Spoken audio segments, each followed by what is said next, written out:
저희 민수기 말씀 계속 볼 텐데요. 민수기는 저희 보면 민수기가 되게 오해가 많은 성경입니다. 민수기 오해가 많습니다. 한번 보겠습니다. 민수기의 제목은 한자로 하면 민수기고요. 한자로 하면 이렇습니다. 백성의 숫자를 센다는 거죠. 민수기입니다. 그리고 영어로 봐도 똑같습니다. 넘버스입니다. 숫자를 센다는 것들이죠. 민수기는 숫자에 대한 이야기입니다. 그런데 실제로 민수기를 읽어보신 분이라면 숫자가 전부는 아니다 알 수 있습니다. 히브리어 제목을 보면 민수기가 어떤 책인지 알 수 있는데 히브리어로 민수기는 베미드바르입니다. 베미드바르. 이게 어떤 뜻이냐면 같이 한 빨간색 읽어볼까요? 광야에서. 민수기는 광야에서란 책 제목입니다. 그러니까 숫자를 새긴 색이지만 민수기는 베미드바르, 그러니까 광야에서 백성들이 어떻게 살았는지를 이렇게 보여주는 책입니다. 히브리어를 저희가 이제 가끔씩 볼 텐데 여러분 히브리어는 이렇게 읽습니다. 방향이 이렇게 읽는 게 아니라 이렇게 읽습니다. 이해하셨어요? 네, 그렇습니다. 광야에서 책인데요. 먼저 시간을 보면 애굽 430년이 있었고, 그리고 광야 3개월이 있었고, 시내산 11개월까지가 있고, 여기까지 진행되었다가 신광야 38년, 모압 평야 1개월인데요. 여기서 보면 출애굽기 1장부터 18장까지가 그 광야 3개월까지의 시간을 다루고 있습니다. 그리고 시내산에서 11달, 이것은 출애굽기 19장부터 민수기 10장까지 다루고 있습니다. 다루고 있고요. 그리고 여기서 보면 이제 오늘 말씀이 이렇게 됩니다. 민수기 보면 민수기 11장부터 20장까지는 신광야 38년의 시간을 다루게 됩니다. 그리고 20장부터 26장까지는 모압 평야의 한 달을 다루게 되는데 이게 왜 중요하냐 그렇게 하면 여기 보는 것처럼 그러니까 애굽 430년부터 신광야 38년까지는 출애굽 1세대에 대한 이야기입니다. 이집트에서 나온 사람들의 이야기이고 그 다음 보면 모압 평야에서 1개월은 보면 출애굽 2세대 만나 세대에 대한 이야기입니다. 그러니까 민수기를 통해서 처음 출애굽했던 사람들은 다 죽게 되고 새로운 세대가 나온다는 것을 보여주는 그런 말씀이 되겠습니다. 레위기가 보면 오늘 말씀은 민수기는 되게 넓습니다. 그래서 시내산부터 시작해서 모압 평지까지 해서 쭉 진행되는 것이 민수기의 이야기입니다. 광야에서. 그리고 굉장히 시간도 깁니다. 그런데 한번 보겠습니다. 레위기의 구조를 보면 이렇게 할 수 있습니다. 레위기 1장부터 10장까지는 가나안 땅으로 출발 준비입니다. 이제 출발하기 위한 여러 준비가 있는 것이죠. 그러니까 장소는 시내산에서 이것들이 이루어질 것이고요. 10장 11절부터 20장 13절까지는 광야에서 시간을 다룹니다. 이게 굉장히 깁니다. 38년 동안의 일이 여기 다 기록되어 있습니다. 그리고 20장 14절부터 36장까지는 새로운 세대의 만나 세대에 대한 이야기인데 민수기가 이렇게 광야에서 베미드바르 광야의 이야기 아닙니까? 그러니까 1장부터 10장까지는 시내산에서 일어난 일을 다루고 10장부터 이렇게 20장까지는 신광야를 다루는데 굉장히 중요한 곳이 하나 이렇게 등장합니다. 13장에 나오는데요. 같이 한번 읽어볼까요? 가데스바네아. 민수기에서 가장 중요한 곳이 가데스바네아입니다. 여기서 이렇게 백성들의 거의 운명이 결정되죠. 그리고 20장부터는 모압 평지에서 이렇게 백성들이 생활하게 됩니다. 1장부터 10장까지 가나안으로 출발을 준비하는데 우리가 보면 창세기, 출애굽기 다음에 성경에 뭐가 있죠? 레위기가 있지 않습니까? 그런데 보면 저희가 누가 그렇게 말하지 않았는데 성경이 되게 역사 순서라 생각하는데 그렇지 않습니다. 자, 출애굽기 40장 17절 보면 둘째 해의 첫째 달 곧 그날 초하루에 성막을 세우니라라고 얘기했습니다. 출애굽기 몇 장이 마지막일까요? 40장. 여러분 확신을 가지십시오. 40장이 끝입니다. 40장에서 보면 그 둘째 첫째 달이라고 이야기합니다. 그런데 민수기 1장 1절을 보면 같이 읽어볼까요? 읽습니다. 시작. 이스라엘 자손이 애굽 땅에서 나온 후 둘째 달 첫째 날에 여호와께서 시내 광야 회막에서 모세에게 말씀하여 이르시되 그러니까 출애굽기 40장과 민수기 1장 사이에 얼마나 시간이 지난 겁니까? 한 달. 그러니까 레위기 말씀은 그러니까 그 출애굽기 안에 있는 이야기고 실제로 역사는 출애굽기에서 어디로 이어지는 겁니까? 민수기로 이어지는 겁니다. 성경을 역사로 읽을 때 창세기, 출애굽기를 읽고 출애굽기 14장까지 읽고 18장까지 읽고 그다음 바로 민수기 1장으로 딱 오면 시간이 딱 맞아 떨어집니다. 자, 1장부터 10장에서 보면 저희가 몇 가지 알아야 될 것이 있는데요. 1장부터 10장은 가나안으로 어떻게 출발하는가, 출발 준비가 기록되어 있습니다. 여기 보면 두 가지가 기록되어 있는데요. 첫 번째는 인구 조사가 있고 두 번째는 성막의 위치가 있습니다. 이게 출발 전에 있었던 일이죠, 그렇죠? 출발하기 전에 인구를 조사하고 성막의 위치를 정하게 됩니다. 이게 왜 중요한지 보겠습니다. 자, 보면 민수기가 넘버스 숫자를 세는 거지 않습니까? 1장 2절을 같이 읽겠습니다. 시작. 너희는 죄송해요. 자, 시작. 이스라엘 중 20세 이상으로 싸움에 나갈 아니에요, 여러분. 죄송해요. 자, 자, 그거 아니죠, 여러분. 자, 이거 읽어야죠. 같이 읽겠습니다. 시작. 너희는 이스라엘 자손의 모든 회중 각 남자의 수를 그들의 종족과 조상의 가문에 따라 그 명수대로 계수할지니. 이 계수할지니 여기서 이렇게 민수기란 말이 나왔습니다. 민수기가 나왔는데요. 자, 민수기 1장 3절에 보면 가나안 땅으로 출발하기 전에 왜 인구 조사를 해야 하는가? 그 이유가 3절에 있습니다. 같이 읽습니다. 이스라엘 중 20세 이상으로 싸움에 나갈 만한 모든 자를 너와 아론은 그 진영별로 계수하되. 그러니까 어떤 사람을 계수한 겁니까? 싸움에 나갈 수 있는 사람. 민수기는 그냥 숫자를 댄 것이 아니라 광야에서 전쟁할 때 실제로 싸울 수 있는 전투 인력을 센 겁니다. 세웠더니 몇 명이 나왔냐면 60만 3,550명이 나왔습니다. 60만 3,550명. 여러분, 이게 얼마나 큰 숫자냐 그렇게 하면 위례 인구가 몇 명인지 아십니까? 12만. 네. 현수막에 써 있더라고 12만이라고. 12만 명인데요. 이 통계청 보면 10만 아직 돼 있거든요. 10만으로 치고 위례에 있는 전체 인구의 6배가 남자만 20대 이상으로 얼마나 많은 숫자인지 짐작이 엄청 많은 숫자입니다. 이게 60만 3,550명. 그러니까 싸움에 나갈 수 있는 군대가 이만큼 된다는 이야기고, 또 조사한 또 하나의 이유가 뭐냐 그렇게 하면, 왜 정확하게 숫자를 세야 되냐 그렇게 하면 나중에 전쟁에서 이기고 났을 때 땅을 분배해야 되는데 땅을 분배할 때 공평하게 분배하기 위해서 숫자를 센 겁니다. 그러니까 이건 보면 사실 숫자를 셌다는 것은 승리를 전제로 하고 이제 곧 승리할 것이니까 승리를 전제로 하고 숫자를 센 것입니다. 그러니까 이렇게 민수기에서는 처음 시작부터 우리 승리할 거야 이렇게 말씀을 시작합니다. 또 하나가 나오게 되는데 왜 승리하는가 이유가 있는데요. 성막의 위치를 보면 알 수 있습니다. 여러분 1장부터 10장까지가 출발 전에 있었던 일인데요. 그 1장에서 그래서 싸움에 나갈 사람을 세웠습니다. 그렇죠? 싸움에 나갈 사람을 세웠는데 좀 이상한 게 있습니다. 보세요. 싸움에 나갈 사람의 개수를 1장에 센 뒤에 2장을 보면 각 그 지파가 어디에 있을 것인지 진의 위치를 지정합니다. 어디는 어디에 위치를 정합니다. 그리고 3장부터 4장에 보면 레위인들에 대한 이야기가 나옵니다. 레위인들 어떻게 세워지고 제사장들 어떻게 거룩해지는지를 이야기합니다. 그리고 5장부터 9장까지도 보면 어떻게 해야 구별된 삶을 살 수 있는지 얘기합니다. 여러분, 구별되다, 이게 다른 말로 바꾸면 어떤 말일까요? 거룩하다. 그러니까 지금 5장부터 9장까지는 어떻게 해야 당신들이 거룩할 수 있는가에 대해서 이야기합니다. 그리고 6월절을 지냅니다.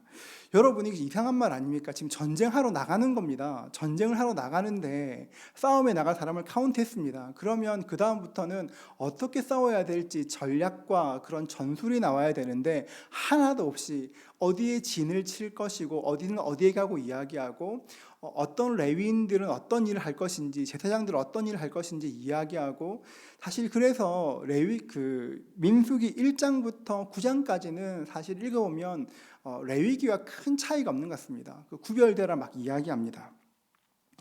여러분, 이게 굉장히 중요한데요. 이게 보면 왜 승리할 수밖에 없는가를 보여주는 게 여기 담겨 있습니다. 이 전쟁의 성격을 보여주는 것인데요. 이스라엘 백성들이 전쟁으로 나갈 때 이렇게 됩니다. 전쟁의 성격을 보여주는 것인데 백성들이 전쟁으로 나갈 때는 이렇게 행진하게 됩니다. 제일 앞에, 가장 앞에 법궤가 서게 되고 3일 길을 떨어져 그 갈 길을 보이게 됩니다. 법궤가 먼저 나아가서 어디로 가야 될지를 보입니다. 그런데 성막은 어디냐 그렇게 하면 이렇게 성에 이렇게 백성들의 한 가운데 있습니다. 이게 보면 한 가운데 성막이 있습니다. 자, 이렇게 있고요. 그 다음 보면 행진할 때는 이렇습니다. 여러분 이 그림을 곧 보실 겁니다. 이번 주 공과에 나옵니다. 자, 다락방 공과에 나와요, 여러분. 진행 방향을 얘기하고요. 그 다음 보면 백성들이 머무를 때는 어떻게 그 대열이 있는가를 이야기합니다. 보면 여기 보면 구름이 있는데요. 구름이 있는데 이게 보면 어떤 말이냐면 이 가운데 이렇게 빨간 점 이게 성막입니다. 성막을 중심으로 모든 그 지파들이 이렇게 하게 됩니다. 아까 행진할 때나 거주할 때나 항상 중간에 뭐가 있습니까? 성막이 있습니다. 여러분 일반적으로 전쟁에 나가면 가장 가운데 누가 있습니까? 여러분 대충 느낌이 오지 않습니까? 누굴지. 왕이 있지 않습니까? 안 나가봐서 모르시겠죠, 여러분. 근데 그렇거든요, 여러분. 영화를 봐도 그렇습니다. 원래 여러분 돌격 앞으로는 절대 왕이 안 합니다, 여러분. 네, 여러분 그렇거든요. 자, 이게 뭘 말하냐 이렇게 하면 모든 행군의 중간에 그리고 그 머무를 때 중간에 성막이 있다. 그 말은 하나님이 뭐란 말입니까? 왕이시란 얘기입니다. 왕이신 하나님께서 왕으로 중간 가운데 계시고 그 하나님께서 이렇게 다스리심을 보여주는 것입니다. 이게 보면 왜 출발 전에 아까 말한 것처럼 1장부터 10장에서 보면 왜 출발 전에 레위인에 대한 이야기를 하는가? 굳이 알 필요 없는데 왜 그 이야기를 하는가? 레위인은 하나님을 섬기는 사람들이기 때문에 그렇습니다. 왜 출발 전에 거룩함, 구별됨에 대해서 이야기합니까? 하나님과 교제하기 위해서 무엇이 필요합니까? 거룩이 필요하니까. 우리 레위기 했지 않습니까?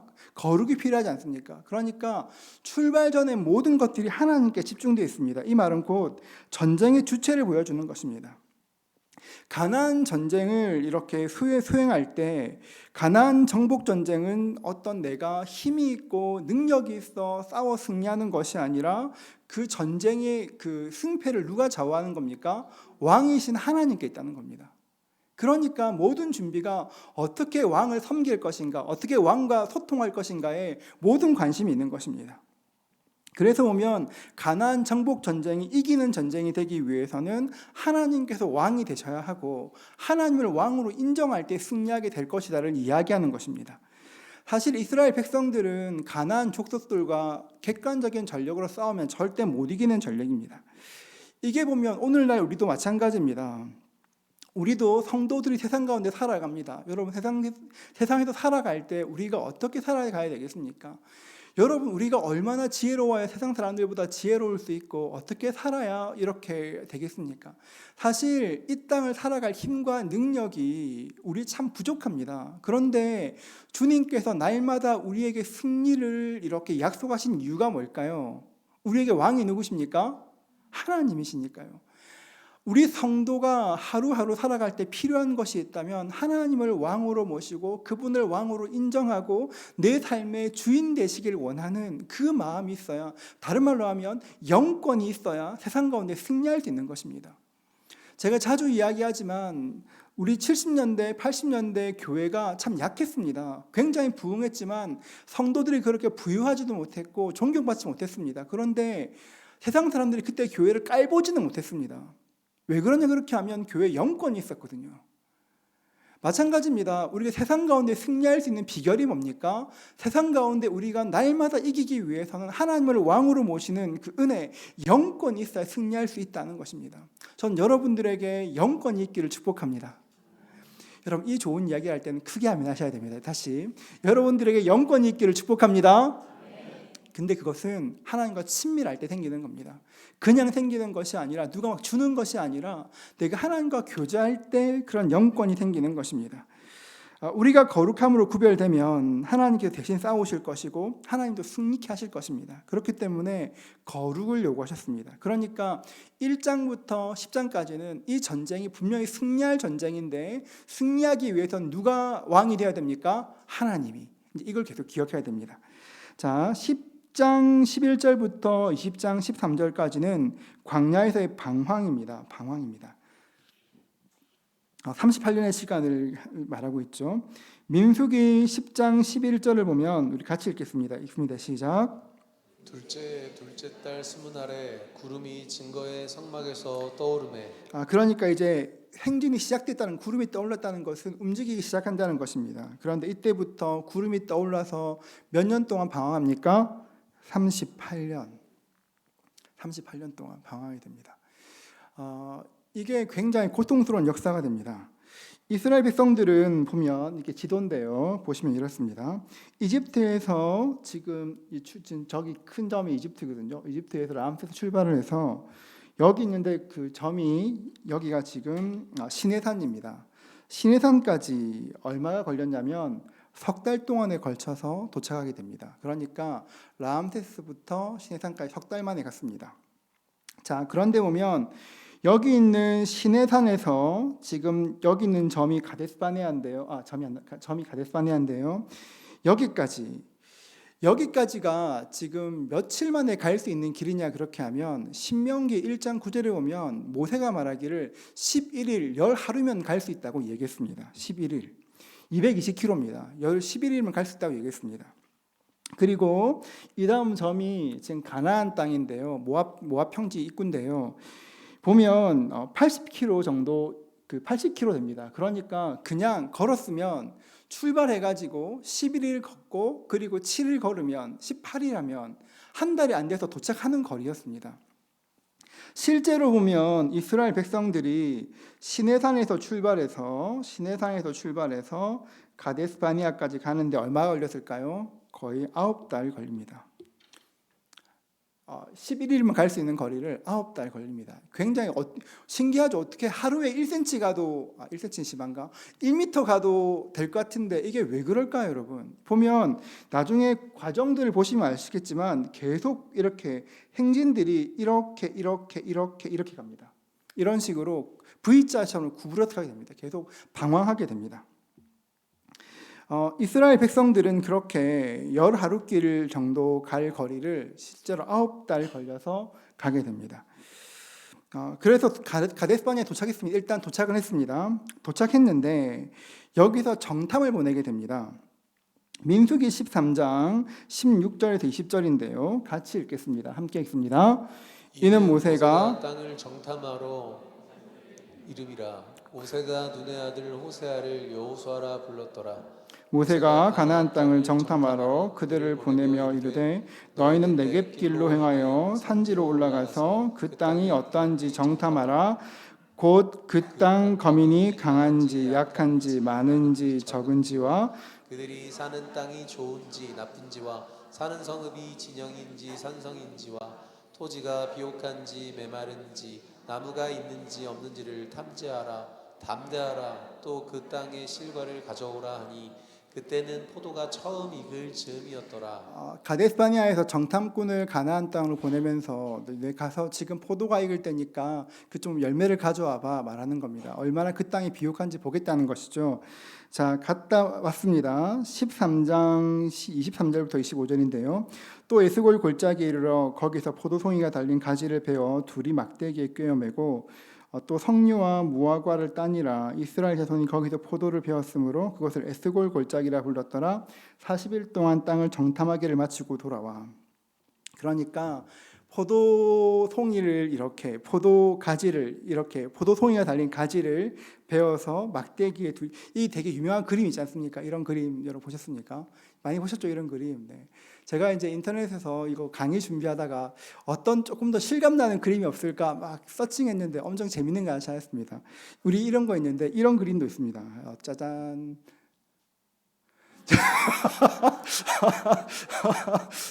성경적이지 않습니다. 왜냐하면 이게 가지를 메고 해야 되는데 굉장히 신기하네. 요새 사람들이 이런 거 잘 만들더라고요. 저런 거 이제 이렇게 옵니다.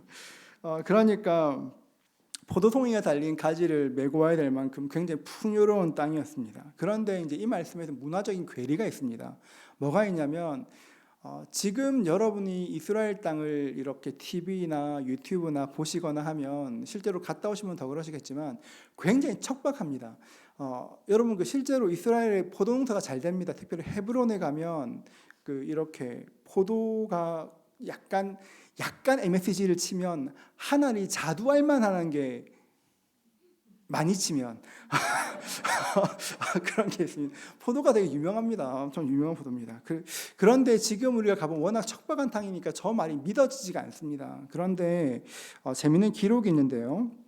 이게 뭐냐면 1950년에 그 이집트 테베에서 발굴된 그 토판인데 이게 이제 산후의 이야기라는 토판입니다. 산후의 이게 뭐냐 그렇게 하면 BC 1250년경 그러니까 이게 여호수아 시대 때 토판입니다. 여호수아 시대 때 그러니까 그 이집트의 서기관 산후해가 이집트를 도망가서 가나안 땅에 머물렀습니다. 그 사람이 가나안 땅에 있으면서 가나안 땅 관찰한 것들을 기록으로 남긴 거거든요. 이렇게 이걸 해석하면 아까 글씨 이게 보면 저 해석하면 이렇게 나옵니다. 그곳에는 무화과와 포도가 있었다. 물보다 포도주가 많았다. 꿀이 풍부했고 올리브도 많았다. 온갖 열매가 나무에 달려 있었다. 보리와 밀이 있었고 온갖 종류의 가축도 헤아릴 수 없이 많았다. 이게 여호수아 시대 때 그 이집트 테베에서 기록한 토판인데 성경의 내용과 거의 일치합니다. 사실 지금은 이스라엘 가보면 이렇게 비옥한 거 상상이 안 됩니다. 굉장히 척박하거든요. 정말 척박한데 그 당시에는 참 좋은 땅이었다는 것 알 수 있습니다. 그게 그런 것 같아요. 이게 보면 사람들이 이렇게 생각할 때 우리는 흔히 이렇게 배웁니다. 그 가나안 땅이 아름답고 젖과 꿀이 흐르는 이유는 하나님께서 함께 하시기 때문에 때를 따라 은혜를 주시기 때문에 그렇다고 생각합니다. 맞습니까, 여러분? 성경에 그렇게 써 있습니다, 여러분. 그렇게 써 있습니다.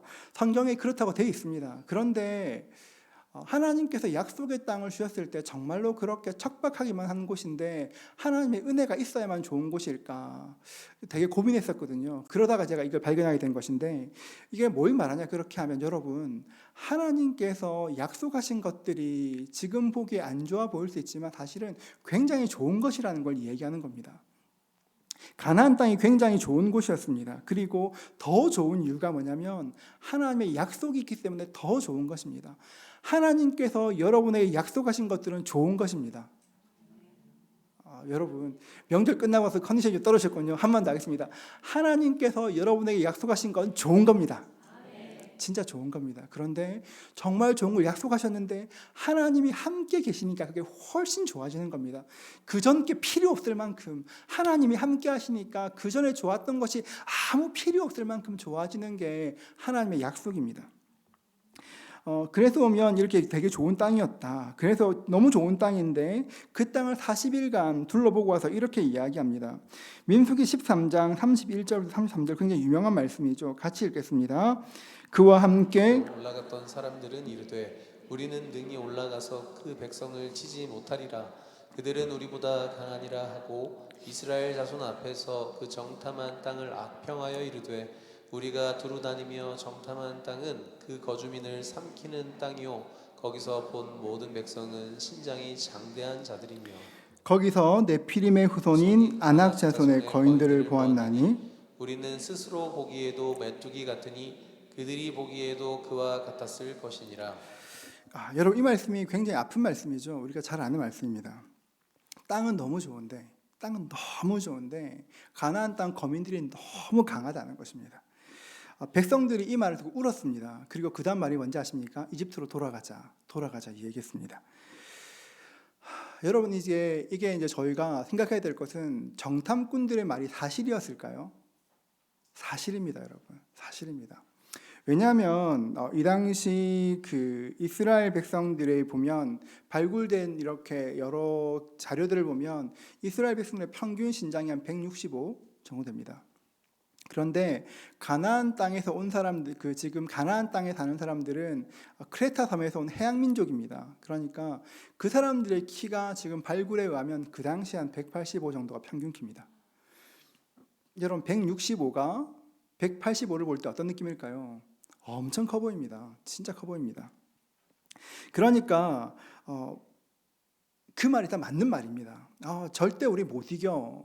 여러분 165와 185가 싸우면 여러분 못 이깁니다. 여러분 이게 일단 팔 길이 차이가 납니다. 팔 길이 아무리 이렇게 무기를 뭐 짝대기 큰 걸 든다고 해도 긴 창을 든다고 해도 이길 수가 굉장히 힘든 전쟁을 해야 합니다. 그러니까 이 평가는 정확했습니다. 못 이긴다. 그런데 우리가 1장부터 10장에서 계속 반복했던 것이 무엇입니까? 어떻게 해야 이깁니까? 하나님 왕이 되시면 이긴다 그랬죠, 여러분. 하나님이 가나안 백성들이 키가 큰 건 모르셨을까요? 여러분, 저는 어려운 거 묻지 않습니다, 여러분. 하나님께서 가나안 땅에 백성들의 키가 클 거를 모르셨을까요? 아셨죠. 아셨습니다. 그러니까 정신무장시키시는 겁니다. 너네 기억해야 돼. 내가 같이 있으면 이길 수 있어를 계속 말씀하신 겁니다. 그런데 이스라엘 백성들이 그걸 실감하지 못했습니다.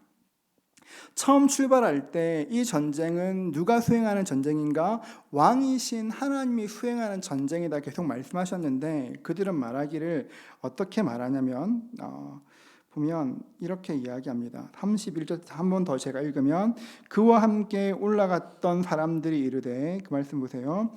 우리는 능히 올라가서 그 백성을 치지 못하리라. 우리는 능히 올라가서 그 백성을 치지 못하리라. 우리는 누굽니까? 이스라엘 백성들. 그렇죠? 이게 왜 틀린 말인지 아십니까? 이 전쟁 누가 싸운다 그랬습니까? 그렇죠.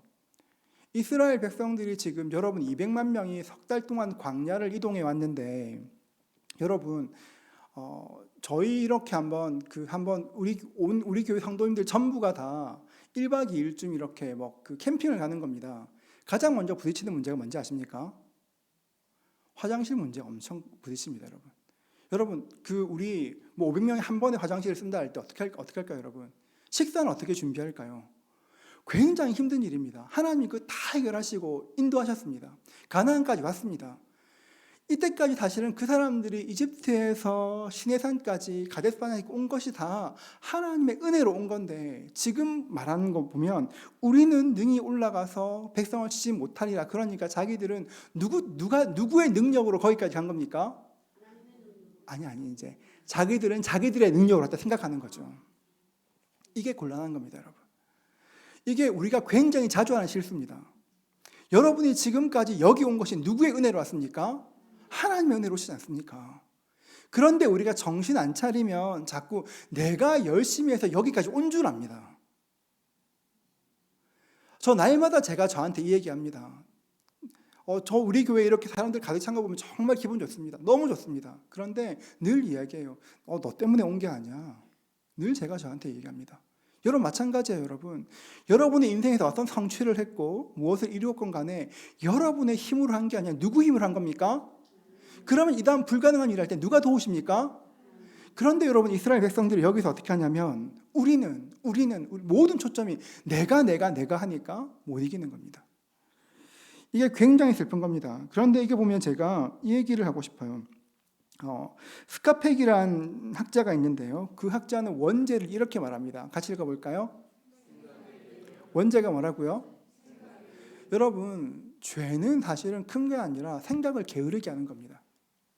내가 무엇을 해야 되는 그 순간에 그래 내가 해야지.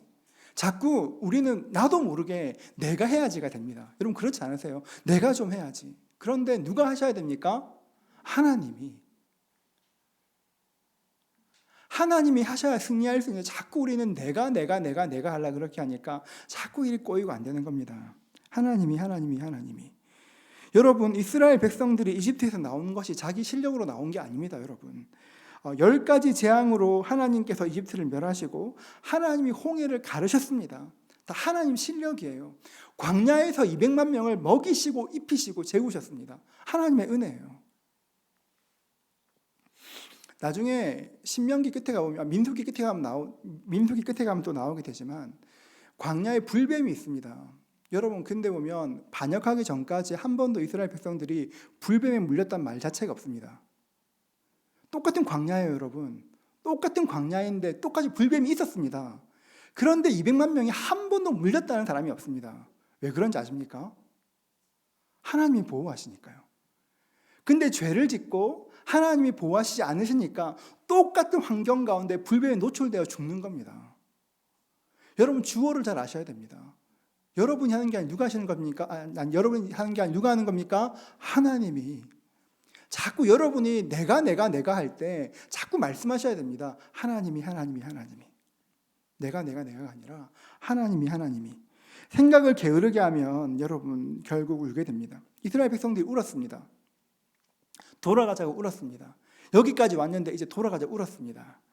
여러분 이게 뭐냐 그렇게 하면 똑같은데요, 여러분.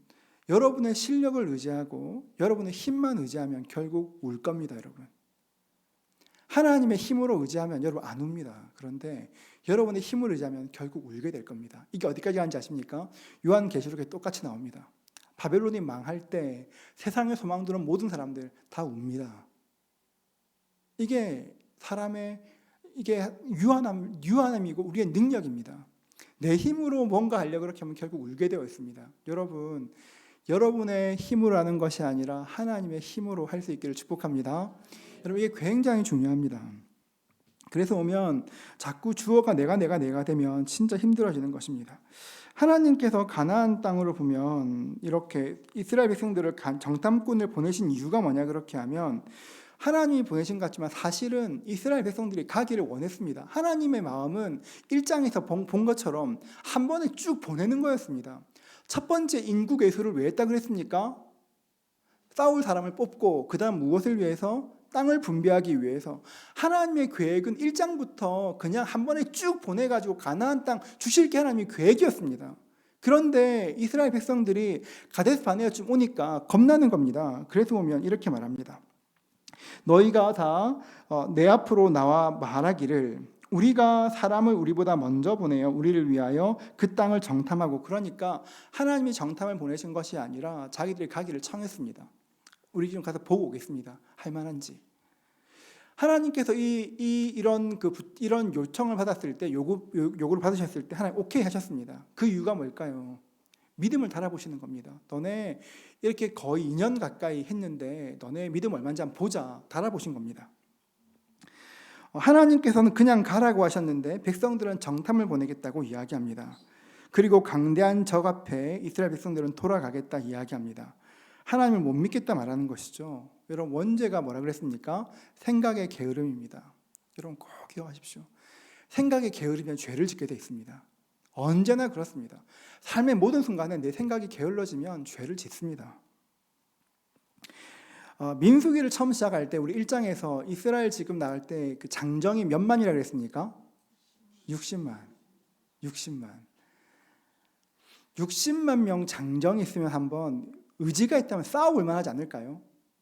60만 명이에요, 여러분. 엄청 많은 숫자입니다. 그러니까 두려움에 질리고 하나님이 내 마음에서 떠나면 내가 가지고 있는 자원들이 보이질 않습니다.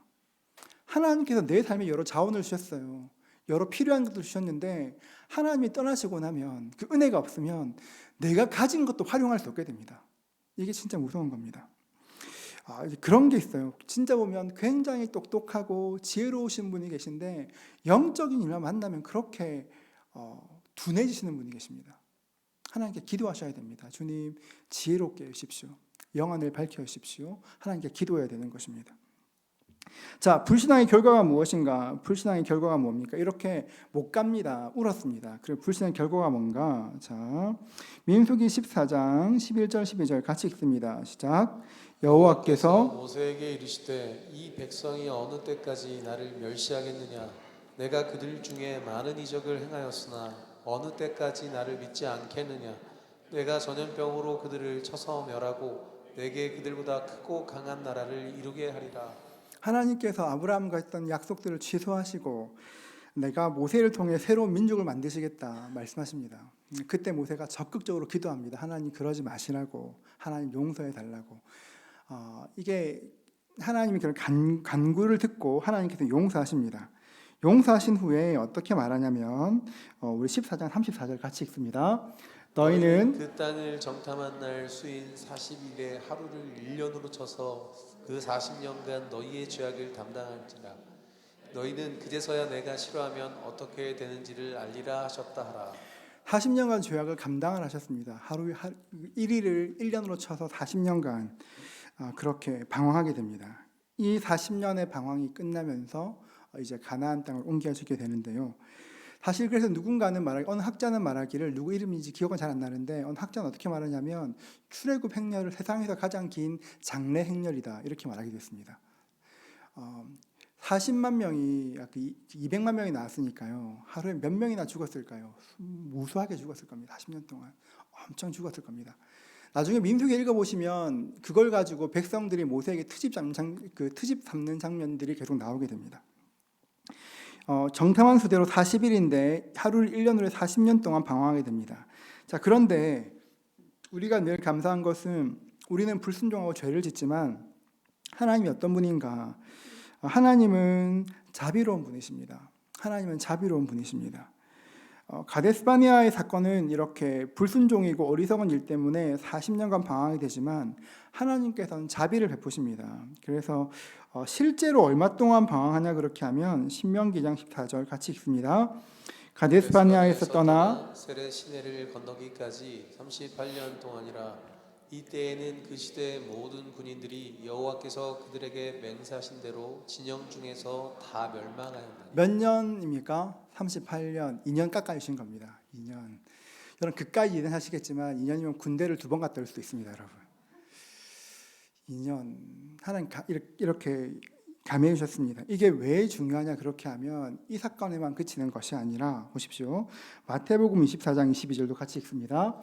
그날들을 감하지 아니하면 모든 육체가 구원을 얻지 못할 것이나 그러나 택한 자들을 위하여 그날들을 감하시리라. 이게 보면 그날들을 감하지 않으면 마지막 때의 그런 환란들이 있을 것인데 그날을 믿는 자 때문에 감한다 하셨는데 이게 이 앞절이 있습니다. 21절은 이렇습니다. 이는 그때에 큰 환란이 있겠음이라. 창세로부터 지금까지 이런 환란이 없었고 후에도 없으리라. 마지막 때에 큰 환란이 있을 겁니다. 여러분이 겪어보신 환란은 뭐가 제일 크십니까? 저는 이렇게 IMF를 직접 많이 다 하셨겠지만 겪었었습니다. 저는 1달러가 제 처음에 이스라엘 나갈 때 1달러가 그때 제 기억에 680원인지 880원인지였는데 1달러 2,000원을 받습니다. 그때 제가 기억나는 게 IMF 때요. 남자 성도님들이 교회 진짜 많이 오셨습니다. 진짜 많이 울었습니다.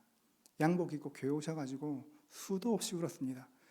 제가 그날 봤던 것들이 지금도 생생합니다. 사실 제가 지금도 약간 겁나는 마음이 있습니다. 지금 최근에 그런 여러 가지 볼 때 약간 두려운 마음이 있는데 그런 순간 생각하면 자꾸 그때 와서 떠오릅니다. 그 남편들이 교회 나와서 이렇게 눈물 흘리시고 저 이전 교회는 남전도에 있던 교회니까 남자 성도님들끼리 양복 입고 산에 가셔가지고 김밥 먹고 오시는 그런 거 저 봤거든요.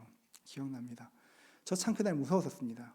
여러분에게 어떤 환란이 기억나십니까? 어떤 분들은 우리 중에는 이렇게 6.25가 계시려나요? 6.25 아니면 일제시대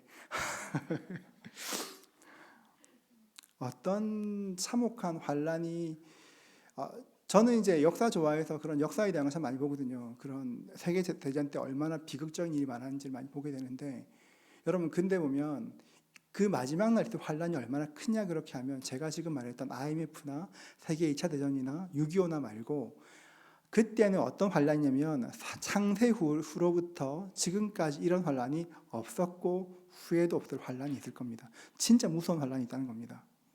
그런데 그날을 주님께서 무엇이 말씀하십니까? 택하신 자들을 위해서 감하신다고 하십니다. 그걸 벌써 어디서 보이셨냐면 민수기에서 보이셨어요. 민수기에서 40년 동안 광야에서 방황하고 심판받아 죽어야 하는데 하나님께서 그날들을 감해 주셨습니다. 여러분 하나님 진짜 좋은 분입니다. 너무너무 좋은 분입니다. 저는 하나님을 묵상할 때마다 정말 놀랍니다. 얼마나 좋은 분인지. 저는 하나님은 진노 중에서 자비를 베푸신 분이라고 생각합니다. 믿습니다. 여러분 기억하십시오. 하나님은 불순종한 사람들을 심판하시지만 그러나 주님 참 감사한 것은 진노 가운데도 자비를 베푸시기 때문에 우리 삶 가운데 소망이 있는 겁니다. 그 하나님을 더욱더 신뢰할 수 있으면 좋겠습니다. 더 많이 믿을 수 있으면 좋겠습니다. 가데스바네아 그러니까 15장에서 보면 민수기 20장인데 실제로 보면 그렇습니다. 이게 보면 민수기 15장에서 가데스바네아가 그 모압 평지가 20장에 나오거든요. 20장에 나옵니다. 글씨가 잘 보이세요? 네. 15장에서 20장까지 5장인데요. 여기 있는 시간이 몇 년이냐 그렇게 하면 여기 시간이 38년입니다. 실제로는 5장에 38년이 들어가 있습니다. 정확하게 37년 6개월이 들어가 있습니다. 여러분 진짜 긴 시간인데 성경은 딱 5장 얘기합니다. 그 이유가 뭔지 아십니까? 하나님께 불순종했던 시간들은 가치 없는 시간입니다, 여러분. 하나님께 불순종했던 그 시간들은 무의미한 시간이었기 때문에 성경에서 그냥 빼버리시는 겁니다. 저는 하나님께서 우리에게 말씀하실 때 순종한 은혜가 있기를 축복합니다. 여러분 꼭 그게 신상에 좋습니다. 하나님 말씀을 듣고 순종하지 않으면 순종할 때까지 다루시는데 왜냐 그렇게 하면 사랑하니까 다루시는 겁니다. 너무 사랑하니까. 어떤 아이가 나쁜 습관이 있는데 여러분 그 습관 고치기 위해서 되게 이렇게 때로는 가혹하게 하지 않으십니까? 저는 왼손잡이입니다. 옛날에 왜 그런지 옛날에 선생님들이 왼손으로 글 쓰는 걸 그렇게 싫어하셨어요. 그러면 안 계십니까? 간증할 수 있는 게 계실 텐데 저는 글씨도 왼손으로 쓰는데요. 옛날에 진짜 많이 맞았습니다. 학교에서 왼손으로 글 쓴다고. 저 지금도 근데 왼손으로 글 쓰거든요. 그게 생각해보면 뭐 좋은 의도였겠지만 아무튼 그래서 지금은 제가 덕분에 양손을 다 쓸 수 있습니다. 먹는 거를 양손으로 다 먹습니다. 굉장히 빨리 먹을 수 있는 그 실력이 생겼습니다. 여러분 하나님께서 무엇인가 고쳐야 될 때 그냥 두지 않으시고 다루십니다, 여러분. 근데 사실은 그 시간들은 빨리 통과하는 게 좋습니다. 무엇인가 하나님 여러분에게 말씀하신다면 빨리 순종하셔야 힘이 덜 듭니다. 여러분 혹시 아이들 중에 그런 아이 있지 않습니까? 그 부러질지언정 엎드리지 않겠다. 엄마가 이렇게 뭔가 막 야단쳐도 내가 부러질지언정 엄마한테 미안하지 않겠다. 뭐 그런 아이들 보신 적 없으십니까? 있을걸요, 그런 아이들. 여러분 그런 애들 결국 더 맞습니다, 여러분. 더 맞고 결국 눈물로 회개하지 않습니까? 하나님께서 여러분에게 무엇인가 다루실 게 있다면 아신다면 재빨리 순종하십시오. 신상해 좋습니다. 그렇게 해서 결국은 이 시간이 지났습니다. 이제 남은 시간 20장부터 36장까지는 새로운 세대입니다. 만나 세대입니다. 여러분 이게 여기서 이제 안타까운 일이 생기죠. 모세가 무리반물을 쳐서 더 이상 이제 가나안 땅으로 못 들어가게 되는 일이 확정됩니다. 모세가 20장 사건 이후로부터 가나안 땅에 들어갈 수 없습니다. 20장이 왜 20장 14절을 보면 여기서 아론이 죽거든요. 아론이 죽어서 1세대가 다 끝나는 겁니다. 이제 새로운 세대가 시작되는데 모세가 하나님께 그렇게 억울했을 겁니다. 주님 나한테 왜 그러시는 거예요? 할 만했을지도 모르겠습니다. 모세가 평생 동안 이끌고 나왔는데 결국 못 들어가게 됐는데 모세가 어떻게 했냐 그렇게 하면 그냥 있는 것이 아니라 가나안 땅에 들어가지 못했지만 사실은 정복 전쟁이 여호수아에서 시작되는 것이 아니라 민수기에서 시작됩니다. 민수기 20장부터 보면 여호수아가 가장 강력한 아모리 족속과 시온 족속을 모세가 이기게 됩니다. 모세가 먼저 이깁니다. 가장 힘든 일을 해주게 됩니다. 그러니까 이 둘이 물리친 것은 굉장히 엄청난 충격이었습니다. 그러니까 그 가장 강력한 두 세력이 무너지니까 발람이 발락을 불러 저주하지 않습니까? 그런 맥락이 있는 겁니다. 26장에서 저희가 기억해야 될 것이 있는데, 자, 첫 번째 인구조사에서 60만 3,550명이었습니다. 26장에서 이제 가나안 땅 들어가기 전에 다시 한번 조사하게 됩니다. 이때 몇 명이냐면 60만 1730명입니다. 몇 명 줄었습니까? 1820명 줄었습니다. 제가 계산기로 계산이 맞습니다, 여러분. 1820년, 20명. 여러분 40년 광야 생활하면서 2000명 줄었습니다. 선방입니까? 여러분 아니 갑자기 고민하지 마시고 여러분 직관적으로 2000명 줄었습니다. 괜찮은 겁니까? 여러분 진짜 괜찮죠. 여러분 그 광야가 진짜 척박한 데입니다, 여러분. 진짜 어려운 데예요.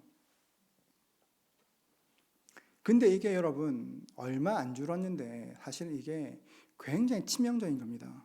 왠지 아십니까? 하나님께서 아브라함과 약속하셨던 것이 무엇입니까?